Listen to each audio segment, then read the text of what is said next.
আজ আপনাদের সাথে একদম সফট স্পঞ্জি ইডলির ব্যাটার রেসিপি শেয়ার করছি। এই ব্যাটার দিয়ে আপনি ধোসাও বানাতে পারবেন। আর বলছি কেন আপনাদের ইডলিগুলো মাঝে মাঝে শক্তও হয়ে যায়। নিচ্ছি 2 গ্লাস আতপ চাল বা ইডলি রাইস, সাথে 1 কাপ উড়ার ডাল বা বিউলির ডাল আর হাফ চামচ মেথি। এইগুলোকে আলাদা আলাদা ধোয়ার বা ভেজানোর কোনো দরকার নেই।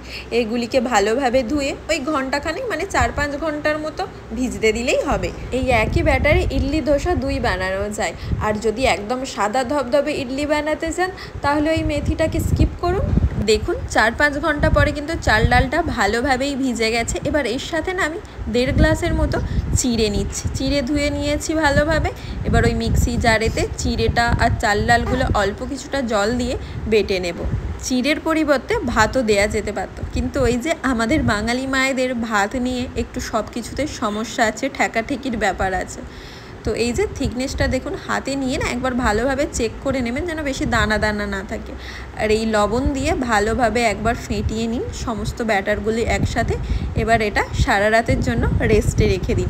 এই যে সকালবেলা দেখুন আমার ব্যাটারটা কিন্তু বেশ সুন্দর ফুলে উঠেছে। আমি ওই সন্ধ্যের দিকে ব্যাটারটা বানিয়েছিলাম, আর এই সকালবেলা এখন ইডলি বানাতে রাখছি। আবহাওয়াতে একটু ঠান্ডা থাকলে তখন সেই দিনগুলিতে ব্যাটারটা ফার্মেন্ট হতে একটু বেশি সময় নেই, আর বেশি সময় ধরে ইডলি ফার্মেন্ট হতে দিলে ইডলি একটু বেশি সফট হয়। আমি ওই 11-12 ঘন্টার মতোই ব্যাটারটাকে ফার্মেন্ট হতে দিয়েছিলাম।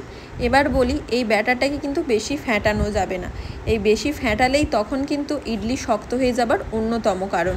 আর এই একই ব্যাটারে অল্প করে জল মিশিয়ে ধোসা বানানো হয়। এই যে ইডলির বাসনগুলো নিয়ে নিয়েছি, এবার এইগুলিতে অল্প করে অয়েল ব্রাশ করে নেব। আরেকটা কথা কি বলুন তো, কেরালাই বলি আর দক্ষিণ ভারতী বলি, এখানে আলাদা আলাদা ব্রেকফাস্ট বানানোর জন্য আলাদা আলাদা রকমের পাত্র ব্যবহার করতে হয়। যেমন দেখুন এগুলো ইডলির পাত্র, পুট্টু বানানোর পাত্র আপনাদের দেখিয়েছি, আপ্পাম, মুন্নি আপ্পাম, মিডি আপ্পাম, সব কিছুই বানানোর জন্য আলাদা আলাদা ধরনের বাসনপত্রের প্রয়োজন হয়। এবারে ইডলিগুলো স্টিমে দিয়ে দেবো। এবার এখানেও আর একটা কথা বলি, আমরা অনেক সময় ভাবি ইডলি ভেতরে কাঁচা থেকে যাবে, সেই কারণে আমরা অনেক সময় ইডলিটাকে বেশিক্ষণ ধরে স্টিমে দিয়ে দিই।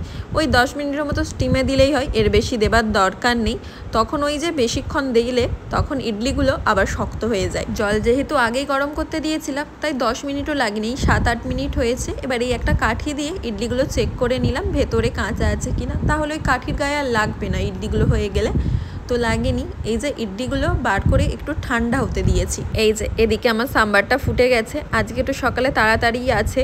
তো এই যে ইডলিটা যে আমি ঠান্ডা করতে দিয়েছিলাম এটা আমি তুলে নিচ্ছি। আপনাদের একটা কথা বলি, অনেক সময় কি হয় ইডলি পাত্র থেকে তুলতে যাবার সময় ইডলি অনেক সময় পাত্রের গায়ে লেগে যায়। তার এই কারণটা হলো, আমরা যদি হালকা ঠান্ডা করে নিই তাহলে ইডলি কিন্তু ওই পাত্রের গায়ে লাগে না, আর কাঁচা অবস্থায় গরম অবস্থায় তুলতে গেলে তখনই ইডলিটা ওই পাত্রের গায়ে লেগে যায়। সে আমরা যতই অয়েল ব্রাশ করি না কেন। তো রেসিপিটা একদিন বাড়িতে বানিয়ে জানান আমাকে কেমন হয়েছে।